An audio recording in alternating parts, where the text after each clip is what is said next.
하루를 여는 말씀과 멜로디. 높은 뜻 하늘교회 아침 예배. 5월의 첫날에 인사드립니다. 반갑습니다. 오늘부터 새로운 책인 룻기를 나눕니다. 이제 1장 1절부터 14절의 말씀을 듣습니다. 사사들이 치리하던 때에 그 땅에 흉년이 되니라. 유다 베들레헴의 한 사람이 그의 아내와 두 아들을 데리고 모압 지방에 가서 거류하였는데 그 사람의 이름은 엘리멜렉이요 그의 아내의 이름은 나오미요 그의 두 아들의 이름은 말론과 기론이니 유다 베들레헴 에브랏 사람들이더라. 그들이 모압 지방에 들어가서 거기 살더니 나오미의 남편 엘리멜렉이 죽고 나오미와 그의 두 아들이 남았으며 그들은 모압 여자 중에서 그들의 아내를 맞이하였는데 하나 이름은 오르바요 하나 이름은 루시더라. 그들이 거기 거주한 지 10년쯤에 말론과 기론 두 사람이 다 죽고 그 여인은 두 아들과 남편의 뒤에 남았더라. 그 여인이 모압 지방에서 여호와께서 자기 백성을 돌보시사 그들에게 양식을 주셨다 함을 듣고 이에 두 며느리와 함께 일어나 모압 지방에서 돌아오려 하여 있던 곳에서 나오고 두 며느리도 그와 함께하여 유다 땅으로 돌아오려고 길을 가다가 나오미가 두 며느리에게 이르되 너희는 각기 너희 어머니의 집으로 돌아가라.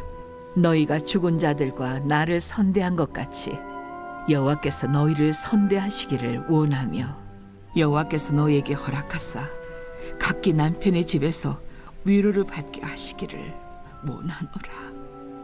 하고 그들에게 입맞춤에 그들이 소리를 높여 울며 나오미에게 이르되 아니니이다. 우리는 어머니와 함께 어머니의 백성에게로 돌아가겠나이다. 내 딸들아, 돌아가라. 너희가 어찌 나와 함께 가려느냐? 내 태중에 너희의 남편들 아들들이 아직 있느냐? 내 딸들아, 되돌아가라. 나는 늙었으니 남편을 두지 못할지라. 가령 내가 소망이 있다고 말한다든지 오늘 밤에 남편을 두어 아들들을 낳는다 하더라도 너희가 어찌 그들이 자라기를 기다리겠으며 어찌 남편 없이 지내겠다고 결심하겠느냐? 내 딸들아, 그렇지 아니하니라. 여호와의 손이 나를 치셨으므로 나는 너희로 말미암아 더욱 마음이 아프도다. 그들이 소리를 높여 다시 울더니 오르바는 그의 시어머니에게 입맞추되 룻은 그를 붙쫓았더라. 14절까지 들었지만 주말의 본문을 포함한 1장의 전체 내용으로 설교를 나눕니다. 룻기에 등장하는 두 여자에 대해서 오늘은 생각해 보려 합니다. 유다 베들레헴에 살던 한 가정이 고향을 떠나 모압으로 이사를 갔습니다. 오늘날에도 고향을 떠나 타 지역으로 가거나 또는 이민을 가는 사람들이 있는데요. 여러 이유가 있겠지만 그 중에서 경제적인 문제나 또는 자녀들의 교육의 문제 때문에 떠나는 경우가 가장 많습니다. 이 가정도 경제적인 문제 때문에 떠나게 됩니다. 하지만 같은 언어를 쓰는 것도 아니고 문화를 아는 것이 아니기 때문에 타국으로 가서 사는 것은 참 어려움입니다. 엘리멜렉과 나오미의 가정도 그랬을 것인데 안타깝게도 이 가정은 그 고난의 정도가 더욱 심했습니다. 왜냐하면 가장인 엘리멜렉이 먼저 죽었기 때문입니다. 대부분의 가정이 남자의 경제활동을 통해서 생계를 유지하던 시대였기 때문에 남편과 아빠의 죽음은 이 가정이 지금까지 겪었던 어떤 것보다 큰 위험이었다라고 할 수 있습니다. 다행히 두 아들은 모압 사람들에게 배척당하지 않았던 것 같습니다. 그것은 그들이 모압 여자와 결혼할 것을 통해서 알 수 있습니다. 당시의 결혼은 단순히 남녀의 만남이 아니라 가문과 가문의 만남이었기 때문입니다. 하지만 이 같은 것도 오래 가지 않습니다. 왜냐하면 거주한 지 10년쯤 지났을 때 이 두 아들 또한 죽게 되기 때문입니다. 결국 그렇게 모든 남자들이 죽고 여자들만 남게 되었습니다. 그래서 나오미는 더 이상 모압에 살 이유가 없었습니다. 그래서 고향으로 돌아가게 하고 또한 며느리였던 모압의 며느리들은 다 떠나 보내기를 원합니다. 그런데 1장 12절 이후에 기록된 것처럼 당시 이스라엘에는 남편이 죽으면 그 남동생과 결혼하여 가계를 이어가는 법이 있었습니다. 하지만 나오미는 이미 늙었고 심지어 그녀에게는 남편도 없었습니다. 그러니까 이 두 며느리에게 새로운 아이를 낳아서 남편을 줄 수가 없었던 상황입니다. 그래서 나오미는 두 며느리에게 더 이상 함께하지 않아도 된다, 고향으로 돌아가라 라고 합니다.